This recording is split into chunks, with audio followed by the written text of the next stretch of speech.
বাদশার নাম বাদশা আলমগীর। আল্লাহর একজন ওলি ছিলেন।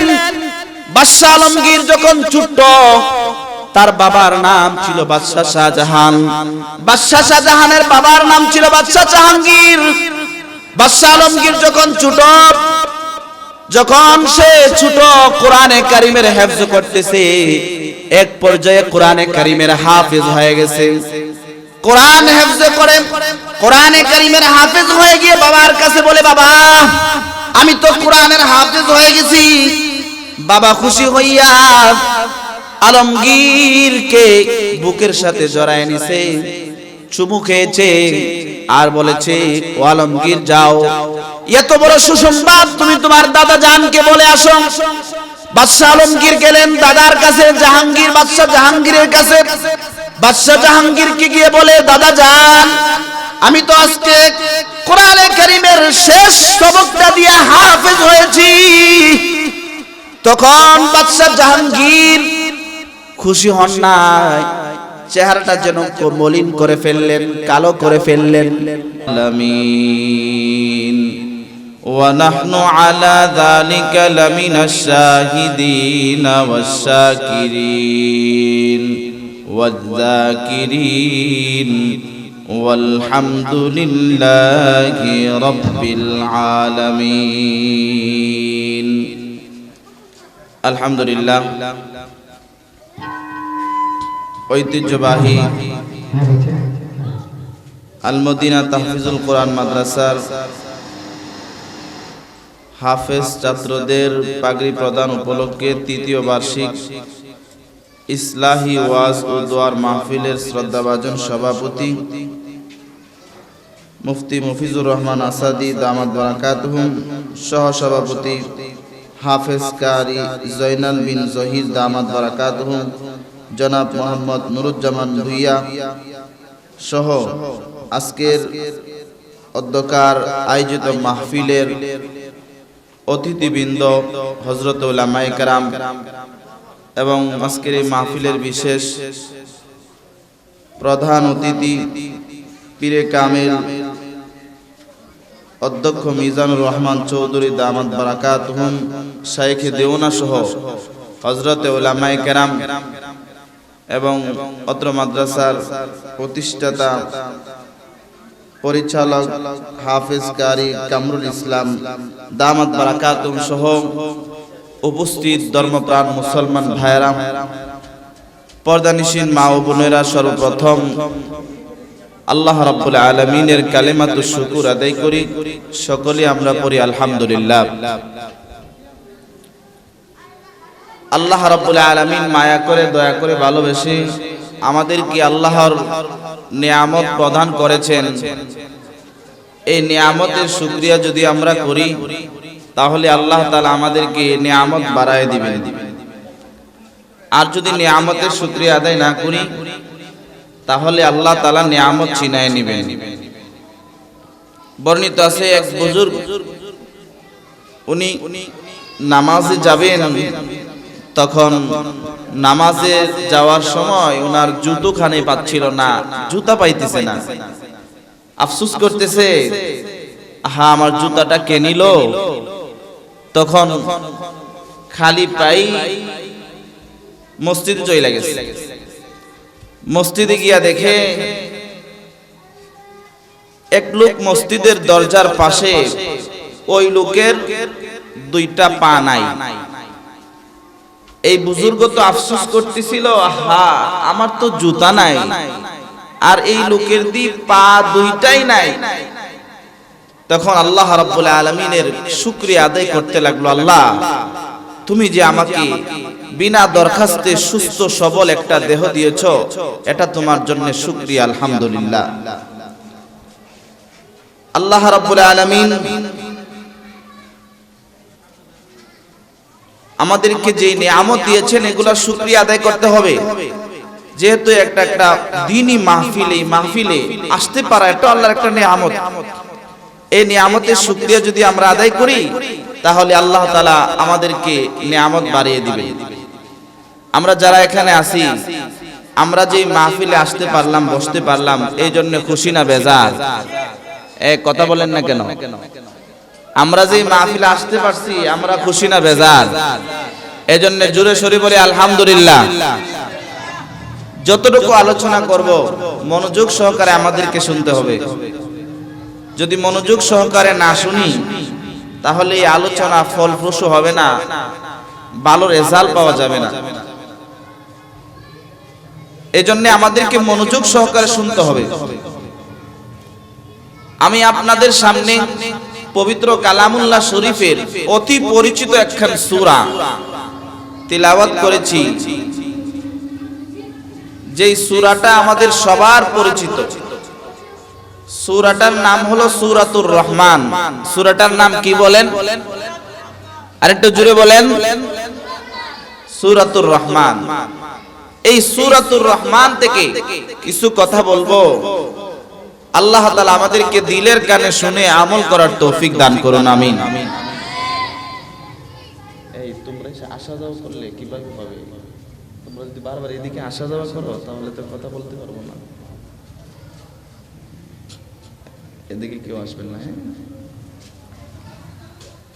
আল্লাহর পয়গম্বর বিশ্ব নবী হযরতে মুহাম্মাদুর রাসূলুল্লাহ সাল্লাল্লাহু আলাইহি ওয়াসাল্লাম হাদিস শরীফে বলেন, তিরমিজি শরীফের হাদিসে পয়গম্বর বলেন, লিকুল্লি শাইইন জিনা ওয়া জিনাতুল কুরআন সূরাতুর রহমান।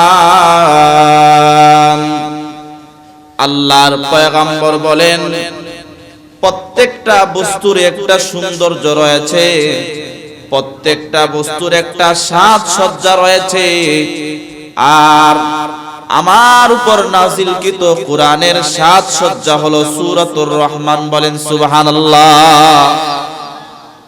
সূরা রহমান এমন একখান সূরা যেই সূরাটাকে কোরআনের সৌন্দর্য বলা হয়। এই সূরাটা এত দামি সূরা।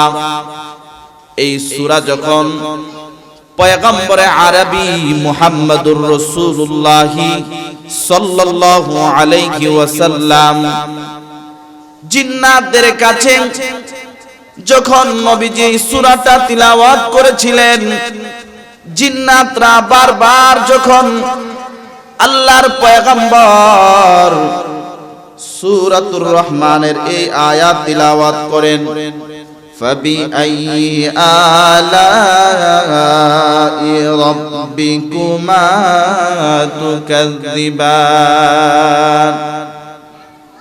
তোমরা তোমাদের রবের কোন নিয়ামতকে অস্বীকার করবা? যখন এই আয়াতটা আল্লাহর পয়গম্বর জিন্নাতের কাছে পড়েন, তখন জিন্নাতরা উত্তর দিত, লা নুকাযযিবু, ও আল্লাহ তোমার প্রদত্ত নিয়ামতের কোন একখান নিয়ামত আমরা অস্বীকার করতে পারবো না।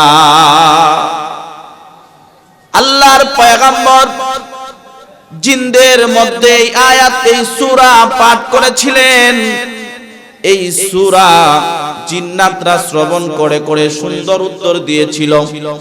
যখন নবীজি ফাবিআইয়ি আলা এই আয়াত খান সম্পূর্ণটা পড়তেন, জিন্নাতরা সুন্দর করে করে উত্তর দিত।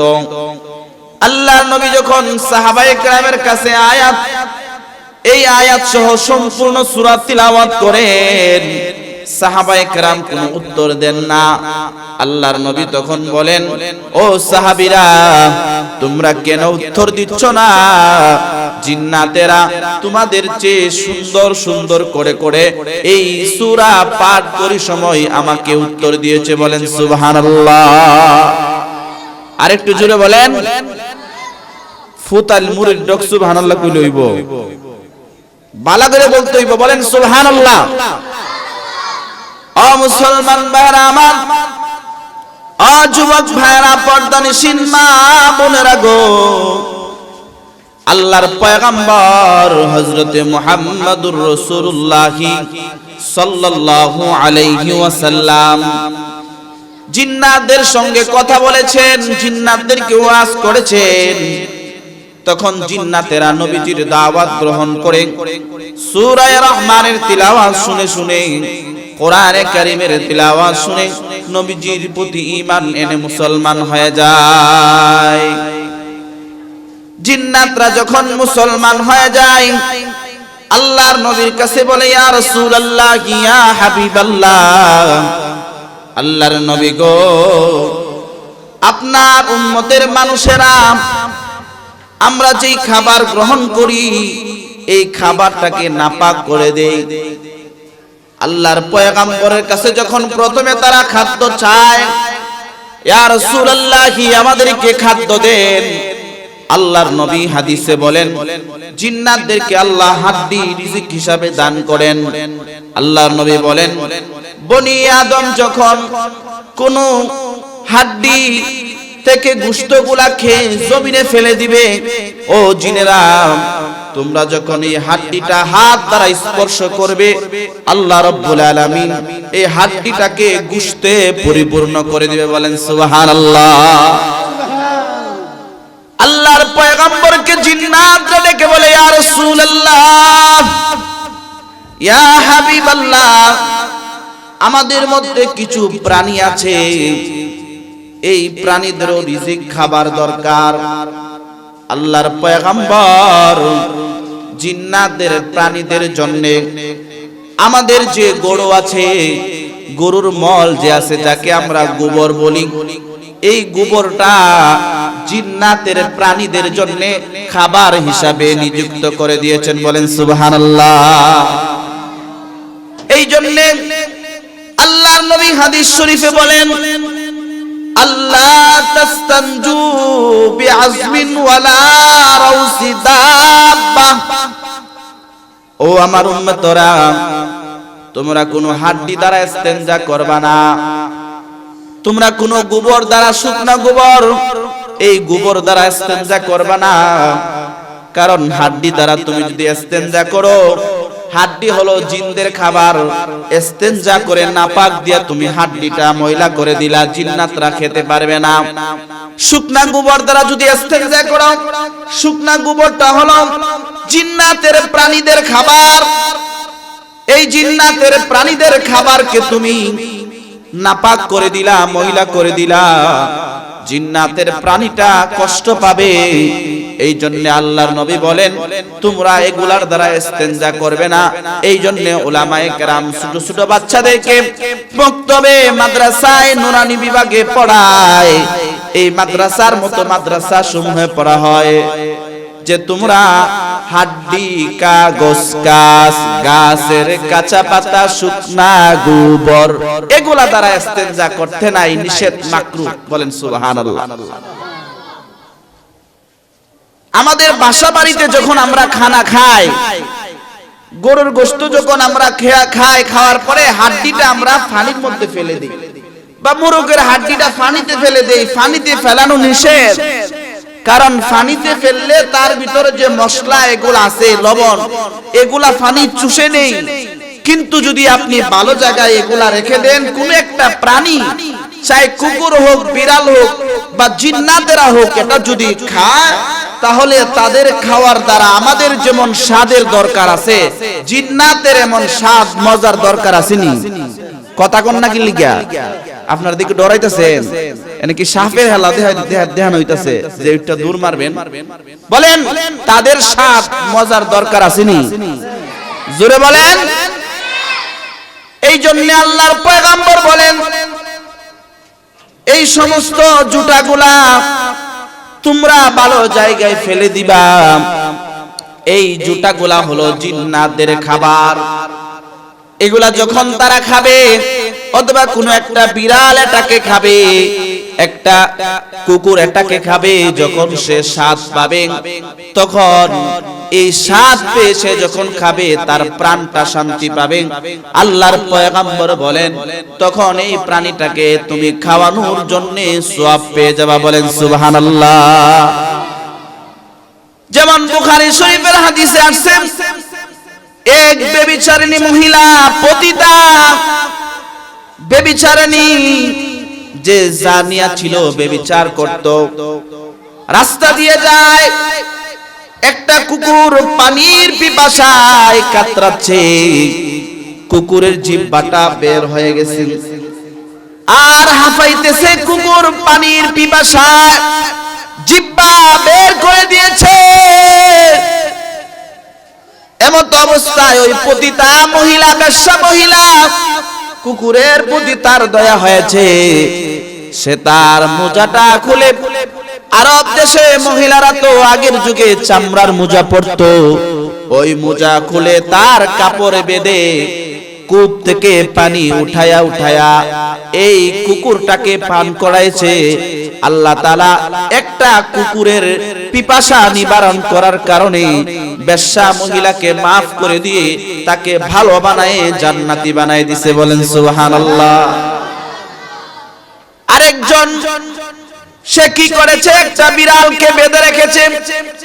বিড়ালকে বেঁধে বিড়ালকে কোনো খাবার দেয় নাই, বিড়ালকে ছেড়েও দেয় নাই। সে তাকুলু খাবে মিন কুশাশিল আরদ, জমিনের থেকে পোকামাকড় কিছু খেয়ে তার প্রাণ বাঁচাবে এমন সুযোগও তাকে দেয়নি। বিড়াল তাকে বেঁধে রেখেছে। তখন আল্লাহ রাব্বুল আলামিনের এই মাখলুক বিড়াল প্রাণীটা না খেয়ে খেয়ে মারা গেছে। কিয়ামতের কঠিন ময়দানে আল্লাহ তাআলা এই মহিলাকে শাস্তি দিবেন। একটা নিষ্পাপ বিড়ালকে হত্যা করার কারণে সে জাহান্নামে যেতে হবে। বলেন নাউজুবিল্লাহ। আরেকটু জোরে বলেন নাউজুবিল্লাহ। এই জন্য আমাদের যে প্রাণী আমরা লালন পালন করি তাদেরকেও সময় মতো খাবার দিতে হবে, খাদ্য দিতে হবে। তাদের উপরে জুলুম করা যাবে না, জুলুম করা যাবে না। তাদেরকে অনাহারে রাখা যাবে না, অনাহারে রাখলে গুনাহ হবে, গুনাহ হবে। যেমন আল্লাহর নবী একদিন খেজুর বাগানের পাশ দিয়ে যাচ্ছিলেন, দেখলেন একটা উট না খেতে খেতে উটের শরীরের গোশত গুলা হাড্ডির সঙ্গে লেগে গেছে। আমরা বাংলা ভাষায় বলি মেয়েরা হয়ে গেছে, হাড্ডি সর হয়ে গেছে। আল্লাহর নবী প্রশ্ন করেন লিমান হাযা, ও সাহাবীরা এই উটটা কার? উটের মালিক কে? আল্লাহর পয়গম্বর যখন জিজ্ঞাসা করলেন আনসারী যুবক, আনসারী যুবক দাঁড়ায় বলে ইয়া রাসূলুল্লাহ এই উটের মালিক হলাম আমি। আল্লাহর পয়গম্বর মানবতার কান্ডারি বিশ্ব নবী রহমতে আলম সাল্লাল্লাহু আলাইহি ওয়াসাল্লাম বলেন ইত্তাকিল্লাহ ফিল বাহাইম, ও আমার উম্মতেরা এই সমস্ত প্রাণীদের ব্যাপারে আল্লাহকে ভয় করো। প্রাণীদেরকে যদি তোমরা খাবার না দাও, না খেয়ে খেয়ে প্রাণীগুলা মারা যায়, কিয়ামতের ময়দানে আল্লাহর কাছে আল্লাহর কাঠগড়ায় দাঁড়ায় তুমি জবাবদিহি করতে হবে। এই জন্য এই প্রাণীদের সঙ্গে জুলুম করা যাবে না, তাদের উপরও অবিচার করা যাবে না, অবিচার করা যাবে না। যেই কথা আমি বলতেছিলাম, আল্লাহ রাব্বুল আলামিন সমস্ত মাখলুকাতের রহমত হিসাবে সমস্ত মানব জাতি জিন জাতির হেদায়েতের জন্য আল্লাহর নবীর উপরে, শ্রেষ্ঠ নবীর উপরে শ্রেষ্ঠ একখান কিতাব নাজিল করেছেন, তার নাম হলো কোরআন। আল্লাহ তাআলা নবীর উপরে যেই কিতাব নাজিল করেছেন তার নাম কি বলেন? জোরে বলেন। মাফনারা নাই না কিতাব মাহফিল বলেন এই কালামুল্লাহ কিতাবের নাম কি? জোরে বলেন। এই কোরআন কি জিনিস? আল্লাহ রাব্বুল আলামিন এই কোরআন এমন জীবন বিধান হিসেবে আমাদেরকে দিয়েছেন, আমাদের জীবনে চলতে ফিরতে যা কিছু প্রয়োজন কোরআনে আল্লাহ সব কিছু দিয়েছেন, সব কিছু রয়েছে। কোরআন এটা কি? কোরআনকে যদি আপনি প্রশ্ন করেন কোরআন তুমি কি, আল্লাহর কোরআন ডাক দিয়ে বলে ইন্না হাযাল কুরআন, এই কোরআন হলো ইয়াহদি লিল্লাতী হিয়া আকওয়াম, হেদায়েতের পথপ্রদর্শক। বলেন সুবহানাল্লাহ। আল্লাহর পয়গম্বর এমন একজন নবী ছিলেন যাকে পৃথিবীর শ্রেষ্ঠ জায়গায় শ্রেষ্ঠ নবী বানায়া শ্রেষ্ঠ গ্রন্থ দিয়া আল্লাহ তাআলা এই পৃথিবীতে প্রেরণ করেছেন। আল্লাহ রাব্বুল আলামিনের পয়গম্বর হেরা পর্বত থেকে কোরআন নিয়ে এসেছেন। এই জন্য উর্দু ভাষার কবি আল্লামা আলতাফ আলী হালি রহমাতুল্লাহি আলাইহি বলেন, উতর কর হেরা সে सूए कौम आया और अपने साथ एक नुस्खाए कीमिया लाया। हबीबी इलाहिल आलमीना मुहम्मदी बशीरिन नज़ीरिन हाशिमीन मुकर्रमी बशीरिन नदीरिन हाशिमीन मुकर्रमी। এই কোরআন এমন একটা জিনিস যার সাথে কোরআনের সম্পর্ক হয় সেই দামি হয়ে যায়, তার মর্যাদা বেড়ে যায়। এই যে দেখেন একটা কাঠের তৈরি একটা চেয়ার, এই চেয়ারে আমরা বসে রয়েছি, এই চেয়ারে পা লাগতেছে, কেউ চুমু খায় না। কিন্তু যদি এই কাঠ দ্বারা একটা রেহাল বানানো হয়, এই রেহালের সাথে যখন কোরআনের সম্পর্ক হয়, এই রেহালে যদি পা লাগে মুসলমান সবাই তাকে চুমু করে সম্মান করে। কেন? এই কোরআনের সম্পর্ক রেহালের সাথে এই কাঠের দাম বেড়ে যায়। আমরা কাপড় সুতা দিয়া মোজা বানায় পায়ে পরিধান করি, কিন্তু এই সুতার কাপড় যদি একটা কোরআনের গিলাফ হয়ে যায় তখন এটার সুতা থাকে না। এই গিলাফটা পায়ে লাগলে মানুষ চুম্বন করে। কেন? কোরআনের সাথে তার সম্পৃক্ততা। বলেন আল্লাহু আকবার। মুসলমান ভাইরা আমার, কোরআন কেমন দামি জিনিস! আল্লাহর নবী মিশকাত শরীফের হাদিসে বলেন, লাউ জুইলাল কুরআন ফি ইহাবিন সুম্মা উলকিয়া ফিন্নার মাহতারা। আল্লাহর পয়গম্বর বলেন, যদি এই কোরআনকে চামড়ার পাত্রের ভিতরে ঢুকায়া, চামড়ার ব্যাগের ভিতরে ঢুকায়া আগুনের মধ্যে ফেলে দেওয়া হয়, আল্লাহর নবী বলেন কোরআনের এত মুজিজা, এই কোরআনকে আগুনে ফুরতে পারবে না। বলেন সুবহানাল্লাহ। হযরতে মুহাদ্দিসিনে কেরাম হাদিসের ব্যাখ্যায় লিখেন, এই কোরআনকে আগুনে ফেলা হয় মানে কি? কই কোরআন যার ভিতরে আছে, যার সিনার ভিতরে কোরআন আছে, এই কোরআন যার অন্তরে জমা হয়ে যাবে, এই কোরআন যার সিনার ভিতরে জমা হবে, ওই ব্যক্তি জাহান্নামে যদি যায় তাকে জাহান্নামের আগুন জ্বালাতে পারবে না। বলেন সুবহানাল্লাহ। আরে জোরে বলেন সুবহানাল্লাহ। জাহান্নামের আগুন তাকে জ্বালাবে না। এই জন্য খাজা আজিজুল হাসান মাজজুব রাহমাতুল্লাহি আলাইহি বলেন, একজন হাফেজে কোরআন যার সিনার ভিতরে কোরআন আছে তার দিকে আমি পা লম্বা করে বিছিয়ে রাখতে আমি ভয় করি। কিন্তু আমরা দেখি না, মানুষের সৃষ্টি জন্ম আগে হয়, তারপরে মানুষে ৬-৭ বছর ৪-৫ হলে আস্তে আস্তে কোরআন শিখতে যায়। কিন্তু আল্লাহ বলতেছেন বিপরীত। দয়াময় আল্লাহ কোরআন শিক্ষা দিয়েছেন, মানুষ বানিয়েছেন। বাস্তবে আমরা দেখি তার বিপরীত। আগে মানুষ জন্ম হয়, তারপরে কোরআন শিখে। মুফাসসিরিনে কেরাম বলেন তার কারণ কি? আল্লাহ এমন বিপরীত কেন বললেন? মুফাসসির হযরতগণ বলেন, আল্লাহর নিকটে ওই ব্যক্তি মানুষ যেই ব্যক্তির সিনায় কোরআন আছে। বলেন সুবহানাল্লাহ। যেই ব্যক্তি কোরআন শিখবে সেই মানুষ হবে। যার সিনায় কোরআন নাই, আল্লাহর কাছে সে মানুষ হইতে পারে না। দেখতে শুনতে মানুষ হলেও আল্লাহর কাছে সে প্রকৃত মানুষ না। এই জন্য আল্লাহ আগে বলেছেন কোরআন শিক্ষা দিয়েছেন, মানুষ বানিয়েছেন।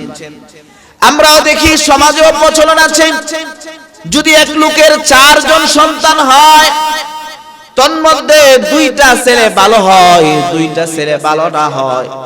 এলাকার সমাজের মানুষেরা বলে অমুকের দুইটা ছেলে মানুষ হয়েছে, দুইটা ছেলে মানুষ হয় নাই।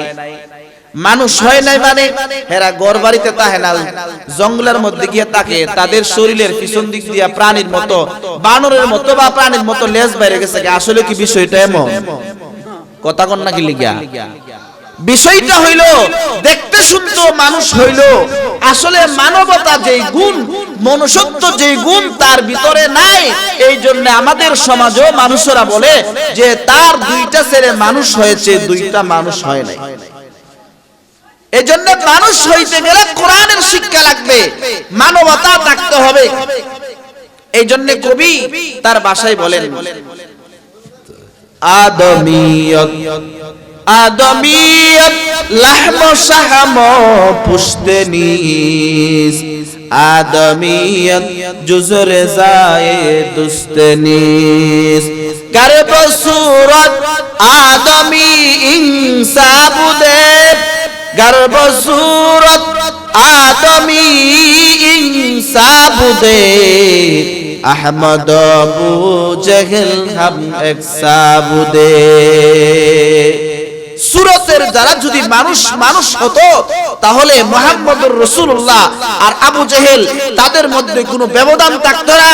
রক্ত মাংস হলেই, রক্ত গোশত হাড্ডি হলেই সে মানুষ হয় না। যার সিনায় কোরআনের ইলম আছে, যার অন্তরে কোরআনের শিক্ষা আছে, আল্লাহর বাক্য অনুযায়ী সেই প্রকৃত মানুষ। কথা বলেন ঠিক কিনা? আর জোরে বলেন ঠিক কিনা?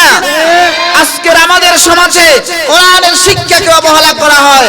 যারা কোরআন শিখে তাদেরকে গালি দেওয়া হয়, কোরআনের শিক্ষাকে অবমূল্যায়ন করা হয়। কোরআনের আলেমদেরকে বলা হয় ছোট লোক, তাদেরকে বলা হয় ভিক্ষা করে রাস্তাঘাটে, তাদেরকে বলা হয় তোমাদের সাথে খেলা হবে।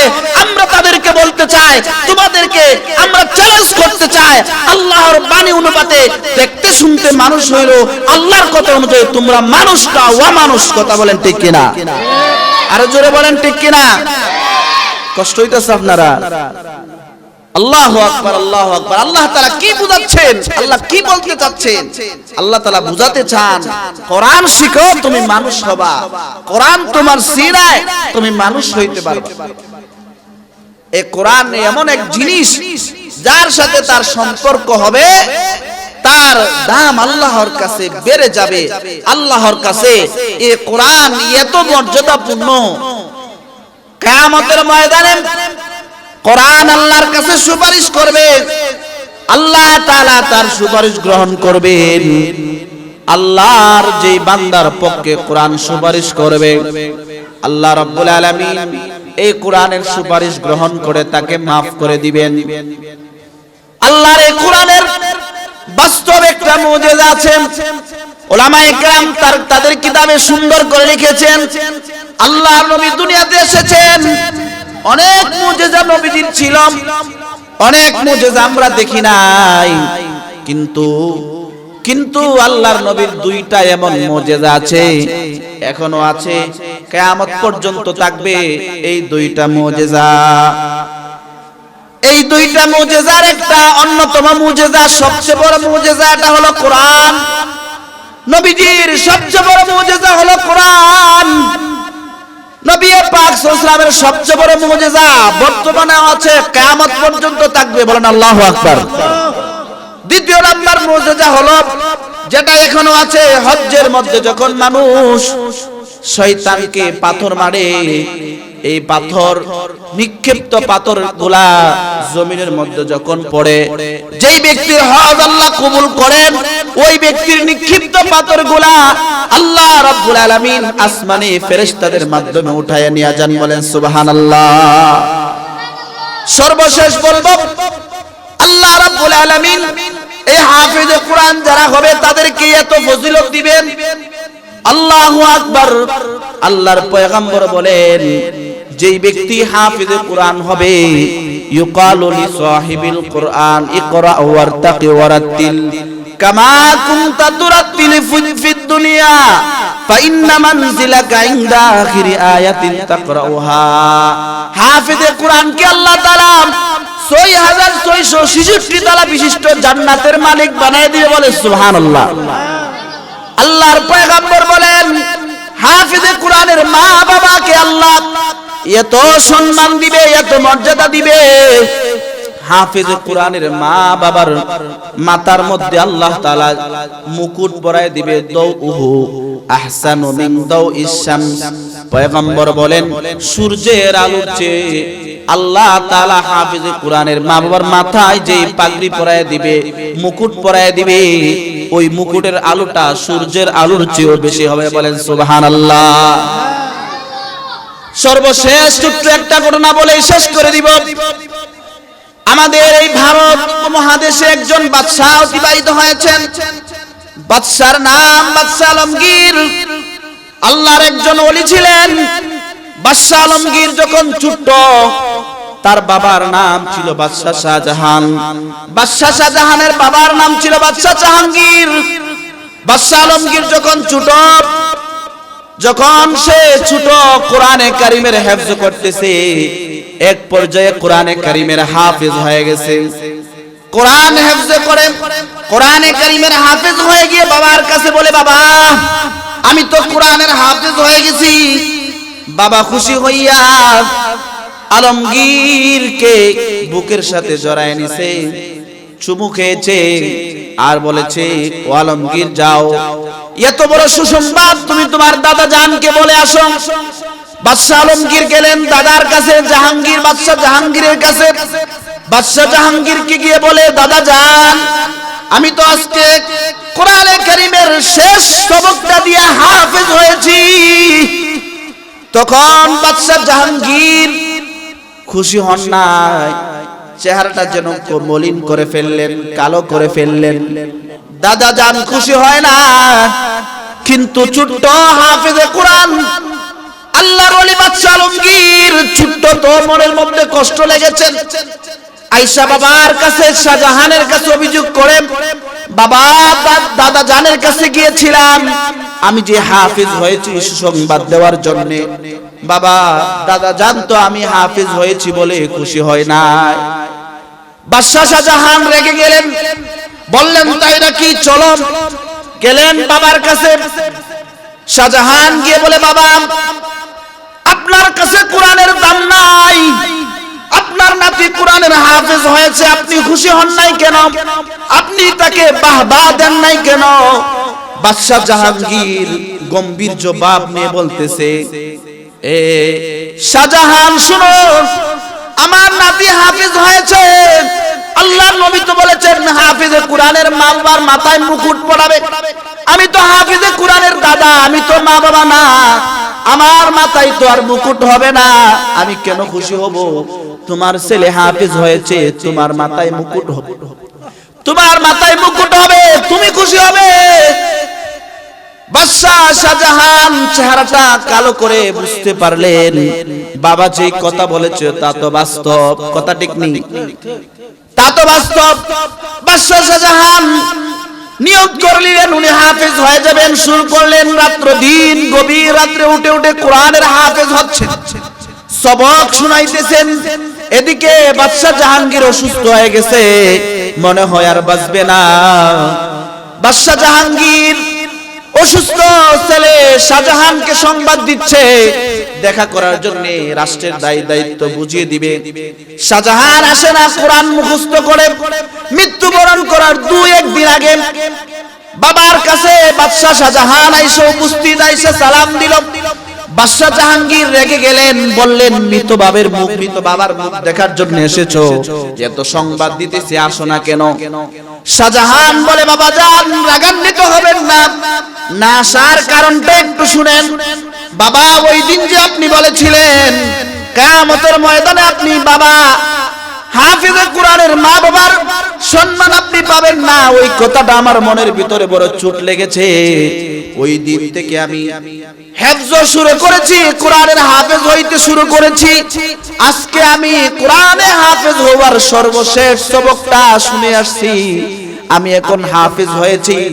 আপনি মৃত্যুবরণ করার আগে সুসংবাদ নিয়ে নেন, আপনিও হাফেজে কোরআনের মা বাবার সুসংবাদ পাবেন। কিয়ামতের ময়দানে আল্লাহ আপনার হাফেজ কোরআনের মা বাবার নেই মুকুট পরায় দিবে, বলেন সুবহানাল্লাহ।